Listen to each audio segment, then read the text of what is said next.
So from there, one project of yours that I noticed was your work with Bloomberg. Okay.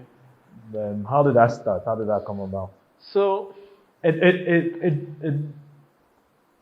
there was some controversy in it. I remember you went on the tweet storm, said some yeah, things. There yeah, was some controversy. yeah. But I'm then I mean, how that did was it start? later on Later into on, yeah. it. So with Bloomberg, Bloomberg basically was our first official client as Brandmeister. Mm. Um, it was when I got the Bloomberg account.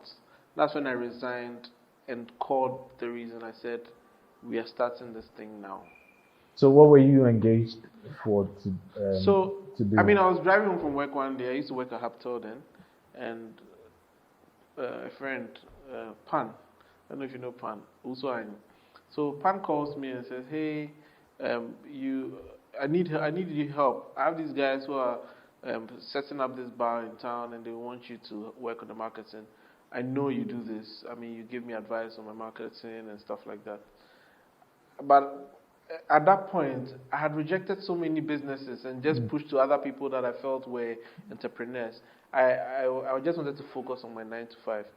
So I almost rejected it, but because of the respect I have for Pan and the way he had gone to basically recommend me, I said, all right, fine, I'll have a conversation with the guys. I can't promise anything yet, but let me see where their minds are at. So I met the owners of Bloomberg some days after, and then we had a conversation. And from that conversation, I knew that these guys like know what they want. These guys are very determined. These guys um, understand value, and it sits very well with the way I like to do things with brands. If I'm working with a brand, I like working with clients who understand the essence of value, who understand the essence of even brand or the value of brand. So after that conversation, I knew that I'm doing this with these guys. So I called Pan and I said, I'm going to do it.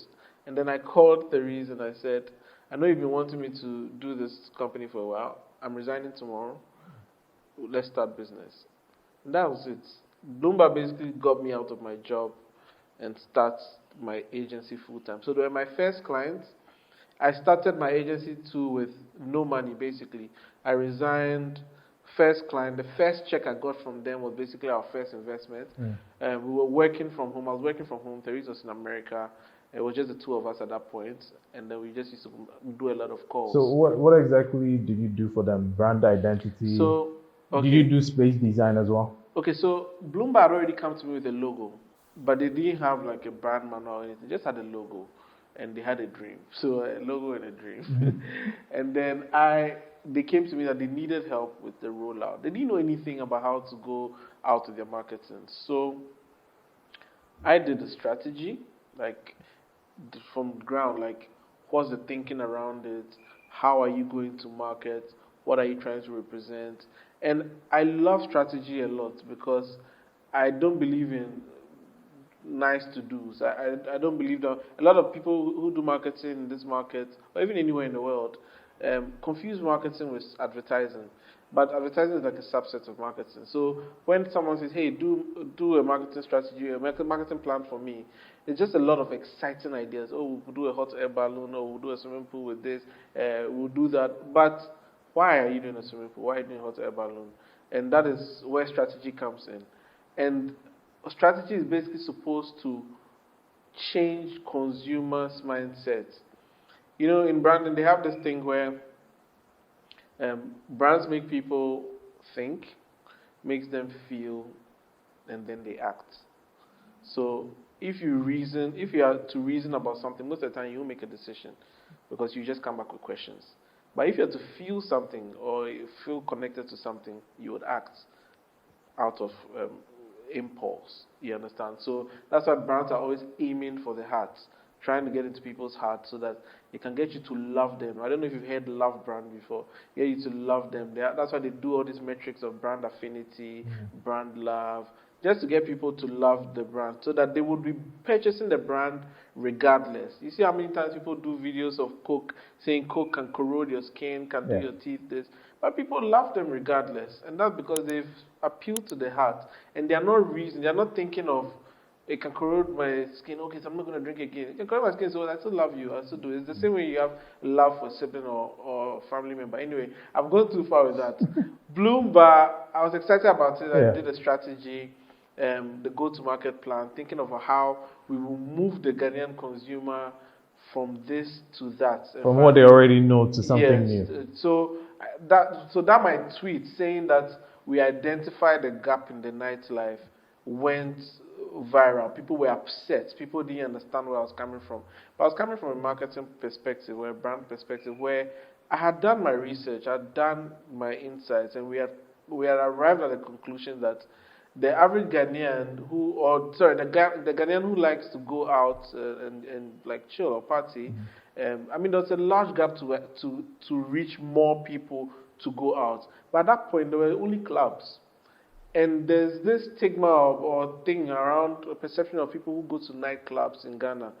And people still wanted to go out. So we realized that, for example, you go to Purple Pub, and then there are people out there, and those guys won't go to a nightclub. They just go and drink, and then after they'll go home. That's it for that.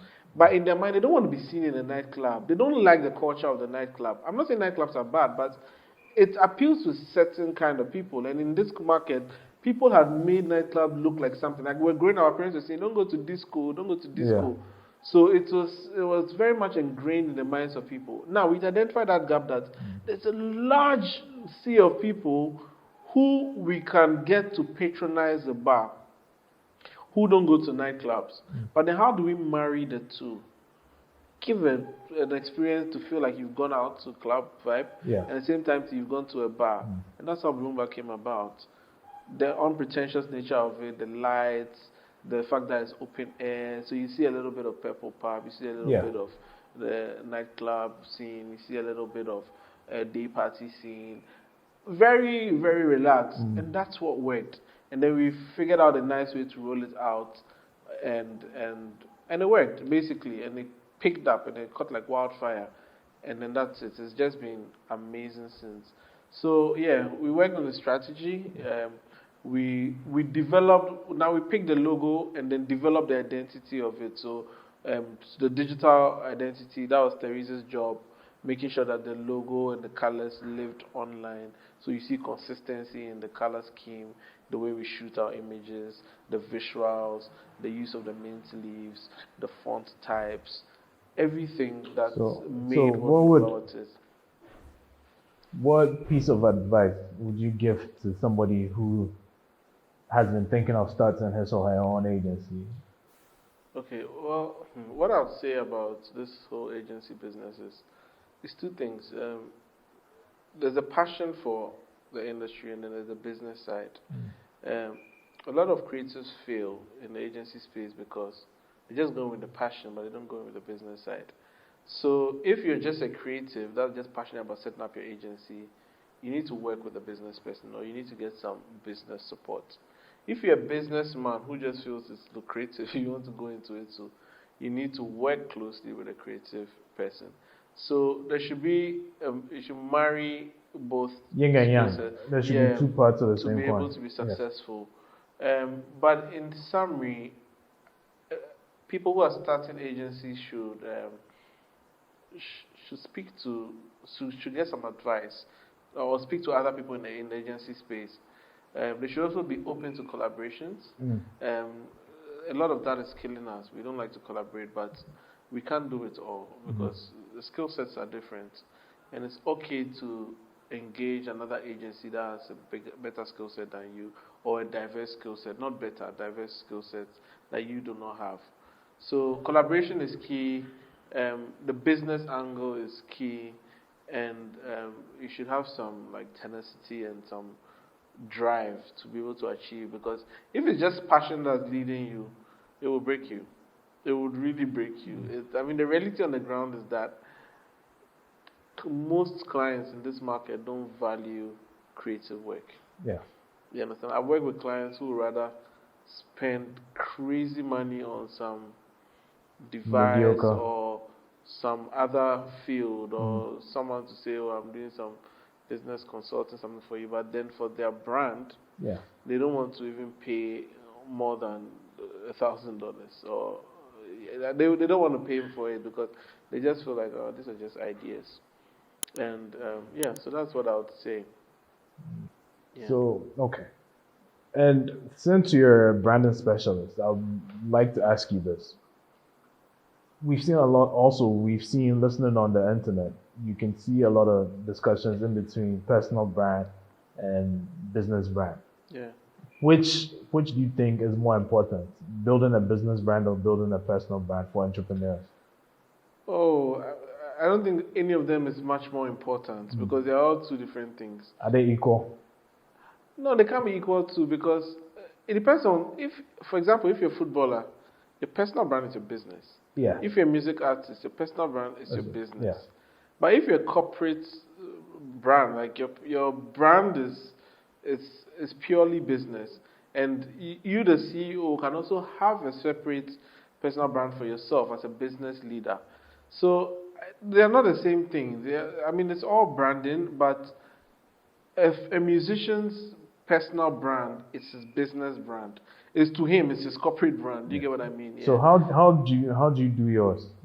How do I do mine? Yeah. Which takes precedence? I think my personal brand led the way because of the things I'd done over a period of time till I finally launched. So people don't know me because I launched Brandmeister. They know me as a Brandmeister, like a master of brands, before I set up the agency Brandmeister. So, and that, in a way, it has its pros and cons.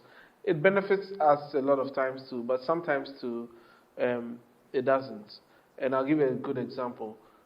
People bring business to me because they feel like they're coming to me to give me business. But it is a setup of different people with different skill sets. Like I have Clay, I have the Reese, I have my entire team. So when they don't see me working actively with them on the job, they think I've just taken the job and abandoned it. But they brought it to the company, they didn't bring it to me. But in their minds, they thought they brought it to me. So for example, when I was away doing my master's for a year, someone brings me business, and then I say, all right, good. My partner is going to engage you and close it off, and then we start work. I know I'm still working on the project because I'm part of the decision process, and the final work that will go out, I'll see it, and I'll make my inputs and approve.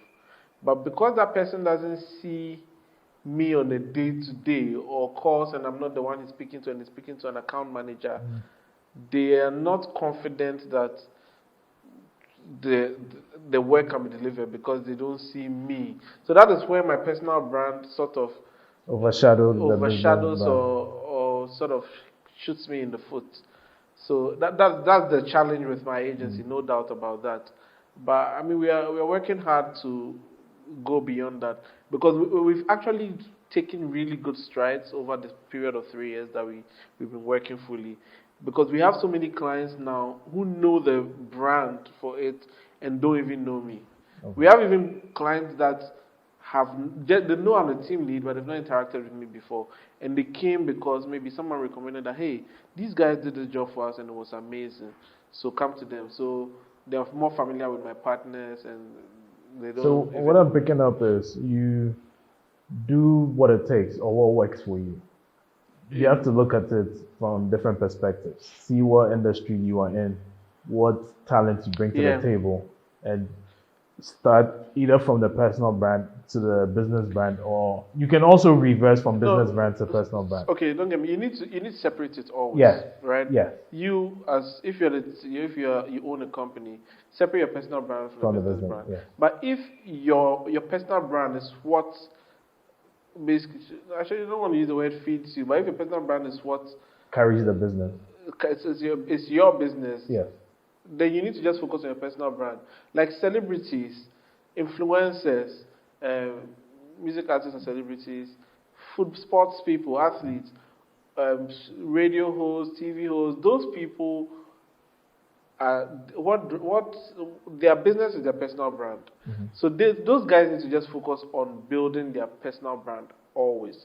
They need to have websites with their name, like www.bernardsokpe.com, www.beyonce.com. You get what I mean? Those are personal brands. But the moment, even let's say Beyonce starts creating like Ivy Park or something, a separate brand, that becomes like a sub brand or a side brand. Now she's just riding on her influence and the credibility to build that brand, and her values need to reflect on that brand. But sometimes you as a personal brand, when you are creating a company that you don't want anything to do with your personal brand, like for example, you're a lawyer, but maybe you want to do a dance studio or a boxing studio somewhere, right? And you want to start a boxing studio for physical whatever, but you don't want it to diffuse what you do as a legal person or what you do in the law space. You can completely take yourself away from it, run it as a business, let the values for it be different. Don't put your face on it, because the moment you put your face on it, people start trying to associate your personal brand and values with it, and then when it's a disconnect, then it's weird. So you find a brand manager or someone to run it, and then you just let it run on its own, and then you do your thing as a lawyer. Okay. So there needs to be some separation, unless your personal brand is what feeds you. Okay. So I've also noticed that people complain that the branding industry is getting choked. There's so many brand experts now, people who don't provide value, and there's just a few clients to get around. Yeah. How would you separate yourself so that the client is attracted to you? How do you land clients in the how do you land clients in the, what's the word? Saturated market. Yes. How do you land clients in a saturated market? Okay. I mean, there's so many dynamics to this, and let me just give a little context based on what you said. About 12, 13 years ago, when I was in KNUST, the Department of Communication Design always sends people out to go and work in agencies. At that time, the agencies in Ghana were just a few, and most of the people who worked there are people who had gone through, studied it, and are actually practicing it. And it was even hard to actually even place people in this company, because there were a few. It was so hard. Sometimes not everybody will even get a placement. Now fast forward, we have agencies everywhere. We have individuals who are freelancing. We have loads of them, plenty. Some of them are working from home. Some of them are working remote. It is not a bad thing. So the good thing about it is that it has made the industry expand. But also, in the expansion and the fact that now people have access to branding services, which we've always wanted, there are still a lot of people in there who are half-baked. Or a lot of people in there who are in for the wrong reasons. Because some people are there, they maybe working at an agency and they've seen the kind of checks that come in. So they assume that, these people are making money, so let's also start an agency. And they don't have any experience, they don't have the passion for it, they're just trying to cash out. And when you're trying to cash out in the kind of profession you do, you can't give value. That's why I say there needs to be a mix of business and creativity. So how do you stand out in a crowded space? So then now, I'm getting to that. So now to stand out, there are different ways. You need to offer something that is unique. You need to have a unique selling point, just like any business does. What's your specialty? In our market, it's hard to do the whole USP thing here, because first of all, people still don't value the whole brand thing, and also there's not a lot of diverse. Let me just give another example. So, for example, in the UK, you find agencies that are focused on maybe sports, just sports agencies. You have agencies that are focused on medical stuff. Hospitality. Yeah, hospitality. They have agencies that are just startups. They have agencies that are just large or music. They have agencies specific for different industry things. types. Yeah. Yes. If you try and do that in Ghana, and you want your clientele to just be in Ghana, sorry, you go hungry. Yeah, it's true. You go hungry, because my agency is a strategy agency. That is our unique selling point. Our slogan is backed by data, led by strategy. So we use a lot of insights and we use strategy to work. Everything we do, there has to be what we call the big idea, and then we feed everything into it. because of that, we're able to get clients who want that kind of strategic thinking. We don't, they don't, we don't like, we don't, most of our clients come to us because they like the thinking behind why we do things. They know that we're not just going to suggest something because it's nice to Yes, do. something that they don't need anyway. Yes. But besides that, we still accept any job in the marketing space. So if someone still comes and says, oh, just design something for us, we will do it for you. If you don't want to pay for strategy, I mean, we'll do the design for you based on our own inspiration. Or if you have your inspiration and want us to do it. If you want media buy, we'll do it for you. We do everything in the marketing space. But if, let's say, my agency was operating in Europe, I would focus on just being a brand strategy agency and do only brand strategy, because I know there'll be a market that is ready. And that comes back to market size. So unique selling point is very important.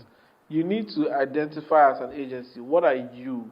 Are you just a design? You know, they're just design agencies, people who just do design. Yeah. There are people who just do strategy. There are people who just do BTL. There are people who just do But I think ATL. it's like what you said. People tend to take on more work than they can do or they're qualified for, because that fear that there's not enough clients to go around, or that fear that I won't get this check. And there are people doing it just for the money, nothing else. Or people even take these jobs and outsource them. So when that happens, then the industry becomes saturated. There's just a few of these quote unquote brand agencies who can actually narrow down to their specialty. And it comes back to hurt us as brand people, or agencies, because you meet a client to say, I'm not going to spend on marketing. Last time I spent on marketing, this agency did this and didn't give us results. It happens all the time. So by the time you reach there, they've chopped the most of the budget. An agency has scarred them, and now they are playing safe, or they don't want to do it at all. You understand? So I mean, it's been good for the industry that people are now getting more access to more brand stuff or agencies, but it's hurting us too, because the quality of work is reducing. And I mean, to truly stand out, stick to your guns as an agency, find a unique selling point, and be consistent with it. If you have to find other ways of making revenue to support the business, to keep the business afloat, because it's a very volatile industry. You are one client away from shutting down, basically.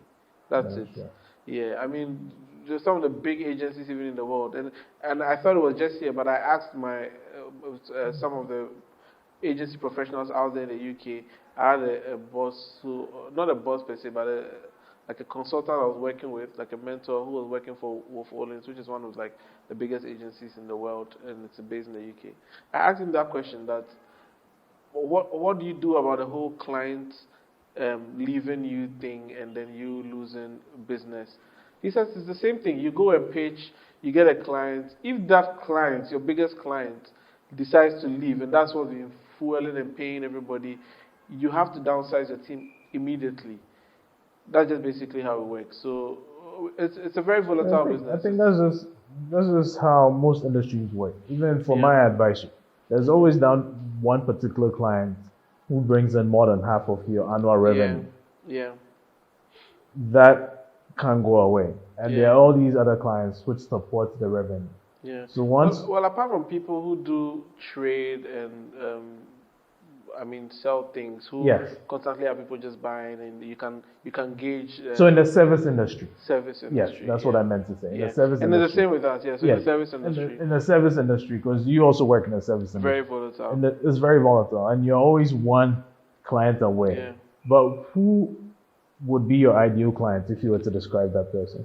My ideal client is someone who believes in brand and willing to go all out. Second thing of my ideal client is who is not a micromanager and believes in giving you creative control. So and autonomy. I have a concept, run with it. Just show me what you have. And then the last thing is you have to be ready to spend money. Not even just afford, but ready to push money into it. Because all the big brand projects, even that I did in corporate, that I'm proud of, is because the budgets were high. And with the right budget, you can do magic.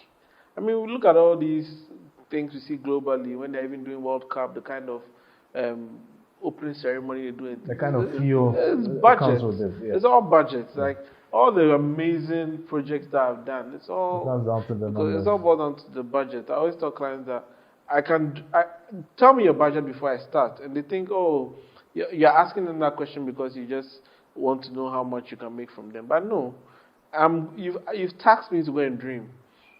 I can go and dream $1 million dream, and I can go and dream 100 city dream. Yeah.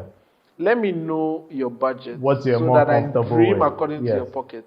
Because this is the thing, $1 million dream, right, can't be downsized to 100 to 100. Because that has all the bells and the whistles, Yes. private jets. Because then if you downsize it, It doesn't feel the the same. impact is lost. Yeah. The thinking is there, but then it's a low budget idea, and then it won't work. You will do it, you execute it, but it won't work. And it happened so many times. They'll say, "Oh no, just go and dream. We will tell you what we want." And then you go and dream, come and share it with them, and they'll be like, "Okay, great. We wanted to push you to see how well you could dream, but this is what we have. Take this off, take this off, take this off, take this off, take this off." And in their mind, they're being what's the word? Like when A you're nuisance. no. When in corporate, like when you are trying to make sure, like supply chain does it a lot, trying to make sure that, or finance, trying to make sure that you don't spend too much. You're trimming the budget. I mean, it's Yeah. the word they use. And in their mind, they feel like they're cost cutting or trying to be financially responsible, but they are messing up the idea. In your branding industry, have you ever had to turn down a client? Oh yeah. And what Number of events times. led to that? So, in the beginning of setting up my agency, because I was eager to just You were start chasing a working. check. Yeah, I was chasing a check. I was taking any client at all. Yeah. But it took me close to 2 years to finally realize what I want for my ideal client. So, fine, I might not be meeting my financial targets, but I'd rather not work with a client that is not suitable for me, because it will cost me time, it will cost me resources, and it comes back to bite me, and then rather affects my revenue. So I'd rather not do it. So there are clients that from the briefing process, if I'm not able to do it, I'm really polite about it. I don't say, no, we can't work with you. No, what I'll do is I'd rather either hand you over to another consultant, like partner consultant, and say, hey, with this project, we think this person will be the best to do it for you, and then we pass you on. But I've had to fire a client before. Fire a client. We were working with this client, and similar things. The client, first of all, is not respectful of our time. The client doesn't value anything that we suggest, and the client makes it look like I've had a background in what you do before. Yes. So I know everything you're saying. And then it finally boils down to, okay, if you know everything we're saying and you want input in everything you're saying, I mean, we're happy with clients co-creating with us, but rejecting everything and saying, if I was this or when I was doing this, I mean, at the end of the day, why did you hire us? You understand? If you're going to end up micromanaging us, not wanting to pay the right price for things, not being open and transparent with even invoicing and things that you need to pay for. It just got to a point, my team was demoralized. I was burnt out from dealing with that client. I had to get on multiple calls to quench fires. So we all came together as a team and said, it's costing us internal culture, it's affecting us internally, it's making us lose money. When we gauge the revenue that client brings compared to our goals and all the other revenues that other client bring, we didn't think it was suitable to continue with them. So what we did was, it was on a monthly basis, a retainer. So when the month was about to end, we let them know that we would be ending our relationship with them at the end of the month. And we were very honest with why we're ending the relationship. tabled out everything that we felt was hindering such a good working process. So unfortunately, we will not be able to continue with them. I mean, they weren't happy, but looking down the line, they've actually come to us after that for one-offs to do one-off things for them, and this time basically abiding to everything that we wanted them to do. So in a way, I felt like we taught the client how to deal with an agency, and we were very professional about it. It wasn't like, hey, we will not work today and we stop. No, we had dialogue, we communicated our grievances, and then we ended in a professional note. So from last year, at the start of the pandemic, we've seen quite a change in how businesses have run and how they've had to downsize. And it's been especially hard for people who have been in the hospitality industry because of the restrictions on travel and human interaction and human contact. In your industry, what has been the effect for you?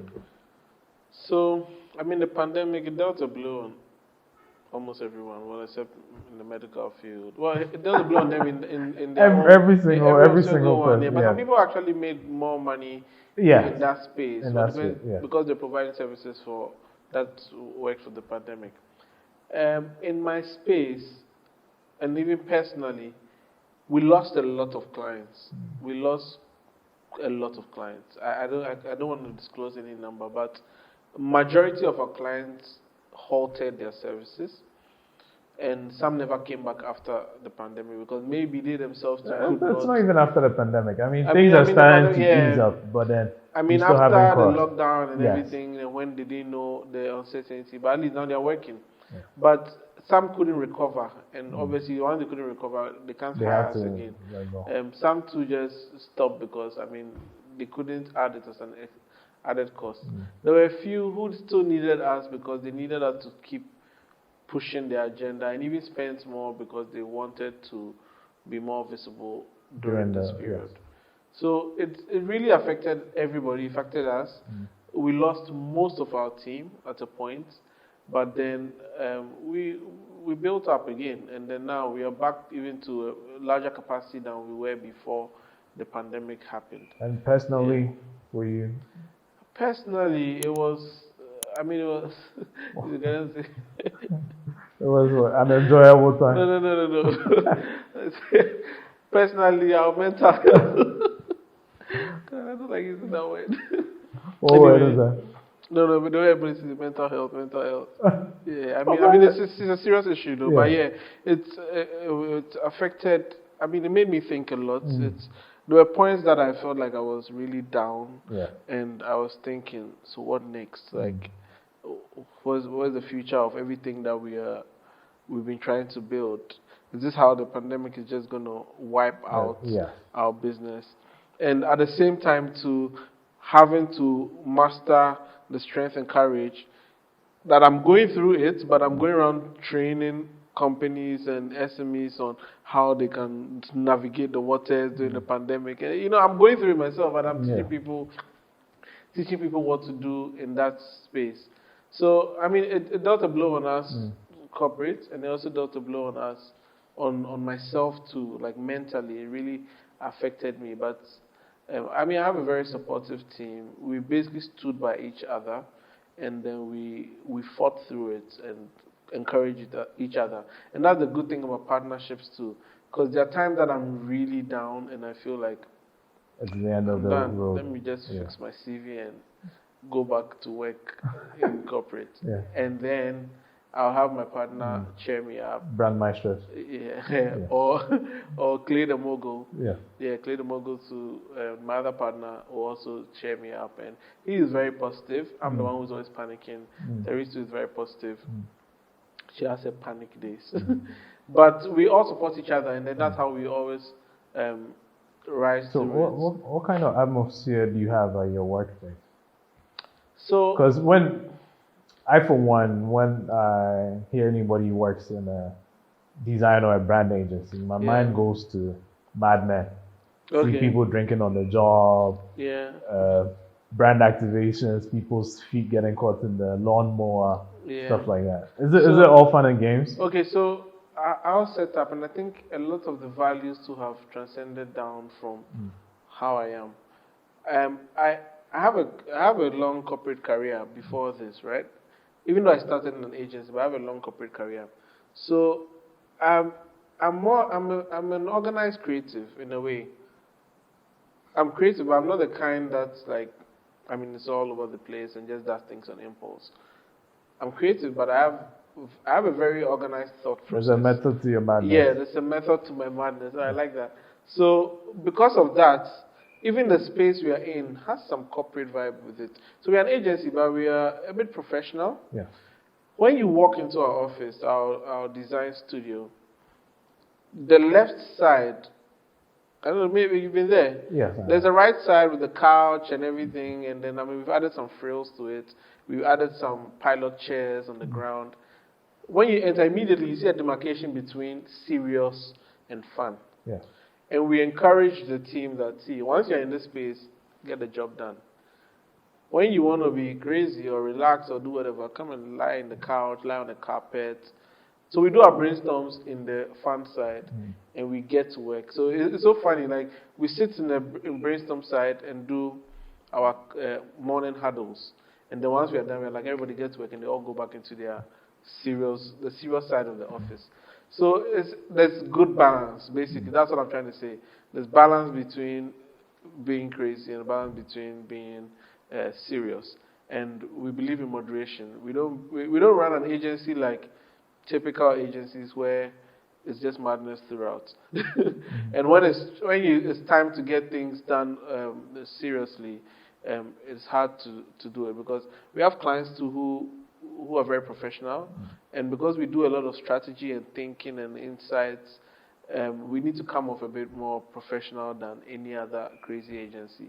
Because like I said, we don't just suggest ideas, we suggest ideas that are actionable and that work. So that corporate balance needs to be there, and that fun balance needs to be there. Everything is balanced. So what's next for Brandmeister? What's next? Through Brandmaster, so many things have been born, right? We've had Ripple come out, so Brandmaster, but it's a company on its own now. But the ideas came through that. We're investing in the food business soon, because I mean we work on brands for people, but we realized that we hadn't created like a product for ourselves. Yeah. So we're working on that too. We have some charity projects too that we're about to embark on, and building capacity. So we also want to get very much into like training SMEs and stuff, because a lot of people can afford our services, but what we can do is that we can train them so that they can do it themselves. Can I sign up for training? Oh sure, why not? Yeah, why not? I need a crash course. You can. So okay. That's another angle we want to do.